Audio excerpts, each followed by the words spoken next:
एक दिन जब एक आदमी घर गया तो उसने देखा कि उसकी पत्नी अपने छोटे बच्चे के छोटे से बिस्तर पर उसके साथ ही लेटी हुई है।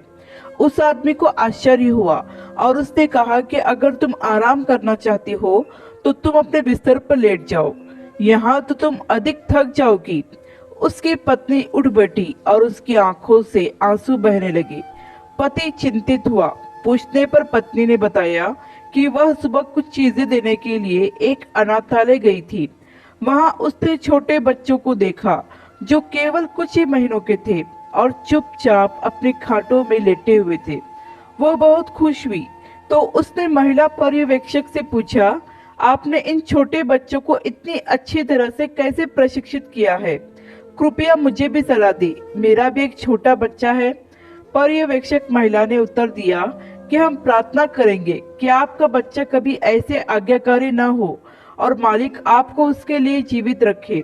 जब ये बच्चे यहाँ आते हैं तो शुरुआती दिनों में भूखे होने पर और डायपर खराब होने पर रोते हैं, लेकिन हमारा स्टाफ बच्चों पर व्यक्तिगत ध्यान देने के लिए पर्याप्त नहीं है, इसलिए हम उन्हें रोने देते हैं।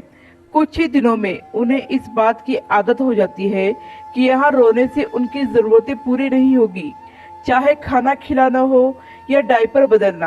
आपात स्थिति को छोड़कर सब कुछ समय पर किया जाता है। जब वे इसे समझते हैं तो उनका रोना कम हो जाता है और धीरे धीरे पूरी तरह से बंद हो जाता है। अगर यह बच्चे अपने माता पिता के साथ होते तो भूख लगने पर और डायपर गंदा होने पर और भावनात्मक अंतरंगता के लिए या कोई ऐसी समस्या के हल के लिए जिसे उनके नन्हे छोटे दिमाग समझ नहीं सकते, वे रो रो कर अपने माता पिता का ध्यान अपनी ओर आकर्षित करते या उनकी मदद लेने की कोशिश करते, उनके प्यार की कोमलता और गोद की गर्मी का अनुभव करते। लेकिन क्योंकि ऐसा नहीं है और हम खुद बहुत मजबूर हैं तो हम उन्हें रोने देते हैं।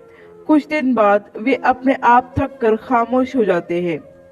इसलिए वह स्त्री जब से अनाथालय से आई थी अपने बच्चे से चिपकी बैठी थी। मालिक हर बच्चे पर उनके माता पिता की छाया सुरक्षित रखे। आशा करती हूँ कि आपको ये कहानी पसंद आई होगी। कहानी पसंद आई है तो लाइक, सब्सक्राइब और शेयर जरूर करें और इस कहानी पर आपकी क्या राय है हमें कमेंट करके जरूर बताएं।